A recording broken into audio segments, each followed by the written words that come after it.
하나님의 자녀는 믿음의 사람입니다. 믿음의 사람은 믿음의 발걸음을 걸어가야 되죠. 그게 바로 신앙생활입니다. 오늘은 어떻게 믿음의 길을 걸어가야 되는가? 확신 속에서 걸어가야 됩니다. 믿음의 확신입니다.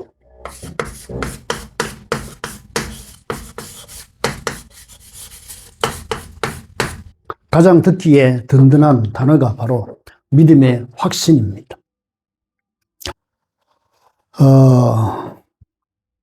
이 믿음의 확신을 가지면 자신도 이 마음과 자세가 바뀌어지고, 그리고 다른 사람에게도 어떤 영향이 있습니다. 불신앙은 아무리 옳은 말, 아무리 반듯한 형식을 갖춰도 사람을 죽이고 힘 빼게 하죠. 그러나 말이 좀 더듬거려도 믿음의 말 그 한마디는 사람을 살리고 일으켜 세웁니다.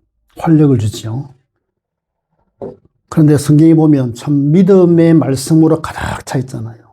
성경에 보면 참 하나님을 만난 사람들, 그리스도를 만난 분들, 그리고 성령 받은 사람들은 특징들이 참 환경은 그렇게 좋은 환경도 아님에도 불구하고 믿음의 확신 갖고 하나님의 미션을 감당했고 많은 사람에게 영향을 줬습니다.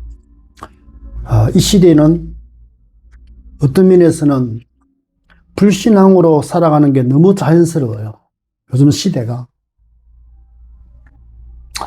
근데 믿음으로 살아간다는 것은 어떻게 보면 가장 어리석게 보이지만 진짜 지금 시대야말로 믿음으로 살아가야 되는 너무 중요한 시대입니다.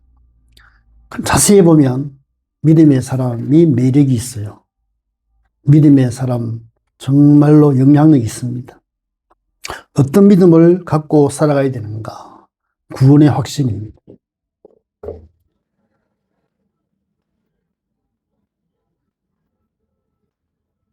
불신자가 절대로 흉내낼 수 없는 게 바로 이 구원의 확신입니다.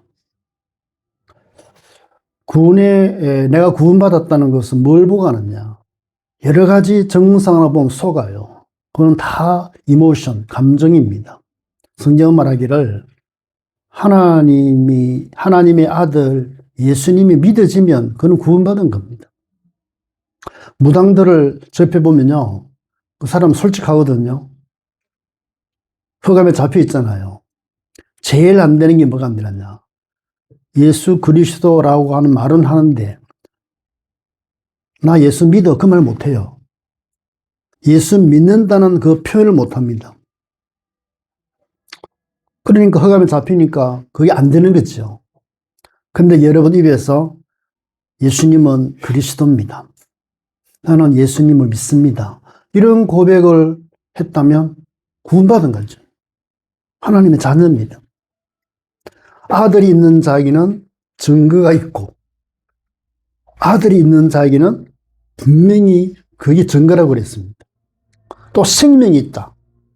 생명은 안 보이잖아요. 그러나 성경은 하나님의 아들이 믿어지는 자는 그 안에 생명이 있다고 그랬거든. 그러니까 우리는 이 구원의 확신 속에서 살아가야만이 정상이 됩니다. 날마다 이 구원의 확신을 가지고 이 그리스도의 은혜와 내 안에 임한 축복이 얼마나 큽니까? 이 축복을 믿음으로 누리게 하옵소서. 그러면서요, 기도할 수 있는 거죠. 이 구원의 확신은요, 하나님이 볼 때도 기쁘고, 왜냐하니까 예수 그리스도 이름으로 구원받게 했으니까 하나님이 믿음을 가지면 그거 기뻐하셔요. 왜 하나님이 가장 기뻐하시는 것은 믿음을 기뻐하시거든. 믿음으로 나는 구원받았습니다. 믿음으로 주 예수님이 날 위해서 죽으셨습니다. 믿음으로 날 위해서 주님이 부활의 첫 열매가 되셨습니다. 나는 이렇게 부활의 주님과 함께 하나님의 자녀로 이렇게 살아가게 된 거 감사합니다. 그렇게 구원의 확신 가질 때 우리는 믿음의 여정을 성공적으로 걸어가고 있는 것입니다. 두 번째가 뭐냐면은 동행의 확신인데 위도의 확신이죠. 왜냐하면 성경의 마가복음 3장 13절에서 15절에 보면 거기에 영어 표현이 They might be with him 이 되거든요. might 이 단어를 쓸 때는 의무를 이야기하잖아요. 그들은 그리스도와 함께 있어야 된다 이거거든. 왜 그런가 하면 예수님께서 내가 너와 함께 하겠다 약속했거든요. 한번 하신 약속은 변치 않잖아요. 주님은 내가 믿든 안 믿든 성령으로 나와 함께 하셔요. 함께 하시기 때문에 우리가 당연히 they might be with him 돼야 된다는 거죠. 그들은 그리스도와 함께 있어야 될 의무가 있다는 거예요. 그게 우리가 하나님의 자녀가 가져야 할 확신이고 믿음입니다. 나는 반드시 주님과 함께 다녀야 돼. 그게 나의 삶이고 너무 자연스러워. 주님과 늘 함께 다닌다는 그 자체가 의무이기도 하고 구원받은 사람은 당연히 그렇게 해야 돼요. 그래서 이 당연한 관계잖아요. 주님과 나와 부활하신 주님과 함께 있는 것은 너무나 당연한 관계인데 이 부분에 의심이 들어오면 안 되죠. 어떤 어려움이 오고 문제가 왔다 한들 문제와 어려움일 뿐 나는 주님과 함께 있어요. 이 믿음으로 딱 서 있으면요 사단이 그때부터 건드리질 못합니다. 당연한 것을 당연하게 여겨야지 그 당연한 것을 흔들버리면 이거는 이제 웃는 거예요. 너는 내 밥이다. 그러면서요 사단이 건드리는 방법은 우리 자신을 무너뜨리잖아요. 무슨 힘이 있습니까? 사단이 영적인 존재인데 우리는 육적인 존재잖아요. 다 허상의 사람들은 다 속기 때문에 사실 위에 딱 써버리면 사단은요 건드릴 만한 뭐가 있어요? 쥐가 막 몽둥이 들겠어요? 아니면 총을 쏘겠어요? 아니면 돌을 던지겠어요? 쥐가 스스로 그래가지고 불신앙에 빠지거든. 정신만 바짝 차리면 나는 주님과 함께 있잖아. 나는 상관없어. 괜찮아. 이런 믿음을 배짱 가지면요 사단은 못 건드립니다. 이 확신 속에서 누구를 만나든 무슨 일을 만나든 하나님이 저 사람을 살리라는 기회로 알고 그리스도 이름으로 다 이야기하는 거예요. 그게 주님과 함께 다니는 자의 아주 중요한 특징이죠. 어떤 일을 만나도 하나님 이것 통해서 미리 응답을 볼 수 있는 눈을 열어달라고 기도할 수 있습니다. 세 번째가 뭐냐니까 응답의 확신이죠. 네, 응답의 확신. 응답의 확신은 예수님께서 우리에게 하신 말씀이 제자들에게 늘 하는 이야기가 그렇습니다. 하나님을 믿으라. 의심하지 말고 하나님을 믿으라. 어떤 소리 들리고 어떤 상황이 바뀌어도 상황이 바뀌는 것 뿐이지 우리는 하나님을 믿어야 됩니다. 참새 한 마리도 하나님 허락지 않으면 떨어지지 않거든요. 그래서 하나님을 믿는다면 반드시 기도와 연결됩니다. 하나님 믿는 사람은요 순간마다 늘 기도하지요. 예수님께서 누구든지 이 산더러 들리어 바다에 던지려 하며 그 말하는 것이 이루어질 줄 믿고 마음에 의심하지 아니하면 그대로 되리라. 믿음의 그 결과가 얼마나 대단하다는 사실을 이야기하는 거예요. 불신앙도요 엄청난 위력이 있습니다. 그런데 아무리 위력이 있어도 그 불신앙을 무너뜨리는 힘은 믿음입니다. 믿음으로 어떤 것도 다 무너뜨릴 수가 있지요.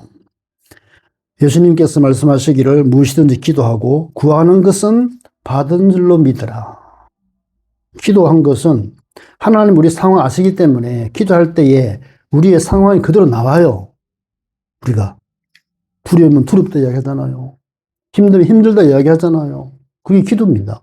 그 힘든 거, 의심, 모든 문제거리 들고 기도했다면 하나님이 반드시 처리해 주시기 때문에 믿어라.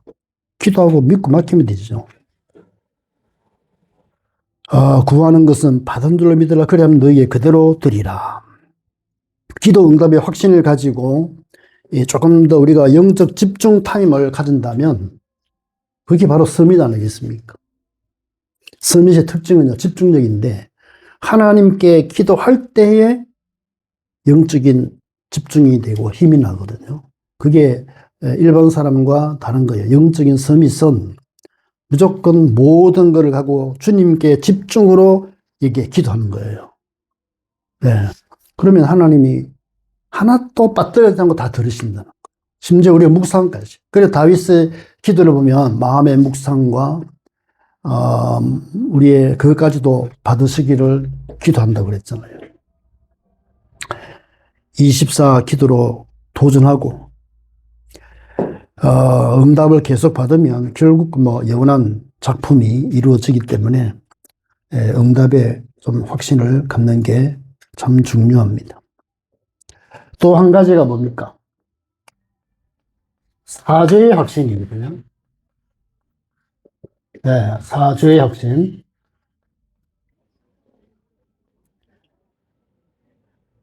그리스도로 말미암아 모든 죄를 용서하셨기 때문에 이것을 믿고 우리가 감사해야 되겠습니다. 우리의 연약함 있잖아요. 영적인 문제 있습니다. 그러나 그것을 허락하신 하나님의 계획이 있거든요. 연약함과 영적인 문제를 그대로 허락하신 하나님의 계획이 뭐냐니까 남보다 더 은혜와 능력 속으로 더 깊이 들어갈 수 있는 엄청난 우리의 발판이 됩니다.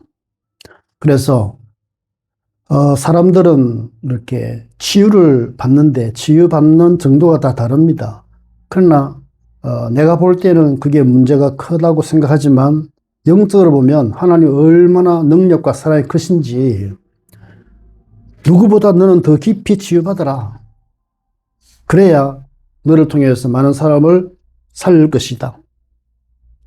네가 조금만 갱신해도 인간이지만 하나님의 자녀로 사명들을 하려면 더 많이 갱신을 해야 돼요. 더 많은 갱신을 요구한다는 것은 하나님의 계획이 크다는 거거든. 일반 사람들은 적당히 치유받고 적당히 갱신하면요 다 예의 바르고 괜찮고 막 이렇게 칭찬받을 수 있습니다. 그러나 하나님의 계획이 큰 사람들에게는 남다른 여러 가지 문제를 보게 하시고 또 실망을 많이 하게 하셔요. 그런데 실망하면 속는 겁니다. 내가 왜 이래? 이러면 안 된다니까. 그때 하나님이 나에게 진짜 더 큰 치유를 통해서 이 시대를 살리는 하나님의 계획이 있구나.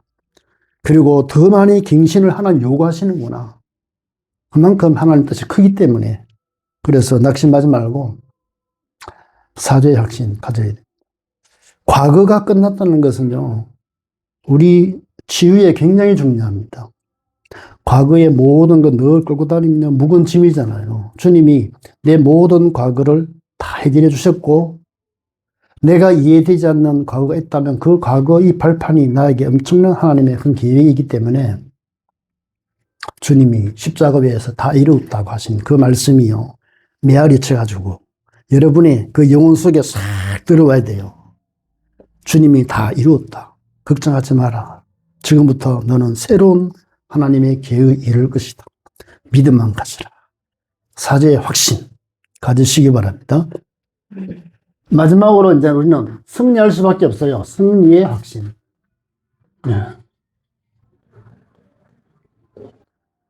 마라톤 선수가 달리기 훈련을 많이 하잖아요. 과학적으로 하면 요즘은. 그 짧은 단기 육상 선수도 과학적으로 연습을 합니다. 그러면요, 기록이 나와요. 자기 기록이. 그래서 조금 더 노력하고 열심히 하면요, 기록을 자꾸 당깁니다. 그러면 기록이 이제 딱 정해지거든요. 그러면 이제 대회 때에 주위 사람 의식 안 해요. 집중해서 마음대로 컨트롤 하면서 평상시에 자기가 했던 그대로 실력을 발휘한다. 이게 이제 승리하는 비결이에요. 실력도 없으면서 말이지, 주위에서 잘 하나 못하나 눈치 보고 막 이런 거는 안 되는 거예요. 진짜 실력 좋은 사람은 평상시에 다 자기 기록을 보유를 하는 겁니다. 그래서 연습할 때마다 다 해보면요, 딱 기록이 나와요. 그러면 자신감이 생기잖아요. 아, 나는 그럼 이번에 내가 컨트롤 했으니까 나는 이길 거야. 반드시 승리한다. 확신 가지고 시작하는 거죠.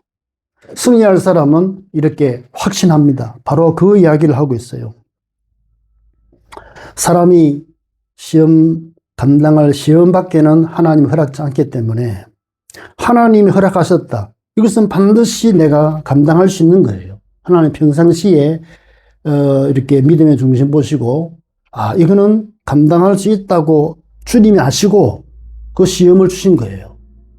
그러면 우리는 어떻게 받아야 됩니까? 아, 하나님이 나에게 감당할 수 있는 이 은혜를 주셨구나. 그래 생각하고 믿음으로만 감당하면 그 이후의 기적은 말할 수 없는 겁니다. 사람들이 많이 속아요. 그냥 자꾸 내 수준으로만 생각을 하는데, 진짜 평상시에 준비를 하는 사람이라면 그거를 이해합니다. 평소에는 준비 안 하고 불신을 사는 사람은 뭐 다른 거 모든 게 감당 안 되죠. 그런 사람은. 그러나 조금 더 기도하고 믿음으로 쓰면 딱 하나님이, 야, 주셨구나. 준비하셨구나. 주님, 감당할 수 있는 힘을 달라고 기도하는 거예요. 그럼 조금만 감당하면 이 이후에 하나님의 새로운 응답이 딱 기다리고 있다는 사실을 알게 되는 거죠. 그래서 언약 붙잡고 승리에 확신 갖고 믿음으로 든든히 쓰게 하옵소서 기도합니다. 하나님이 내게 미리 이 성취한 절대 목표를 주신 줄 믿고 흔들리지 않고 감당할 때 우리는 승리할 수 있습니다. 승리하기를 주의 이름으로 축복합니다. 살아계신 하나님, 주님의 은혜를 감사합니다. 성경을 보고 아무리 봐도 하나님은 너무 정확하셨어. 우리에게 모든 것 준비하셨기에 믿음의 확신 가지고 모든 것을 감당하고 승리하는 저희들 될 수 있도록 축복하여 주옵소서. 예수 그리스도 이름으로 기도하옵나이다. 아멘.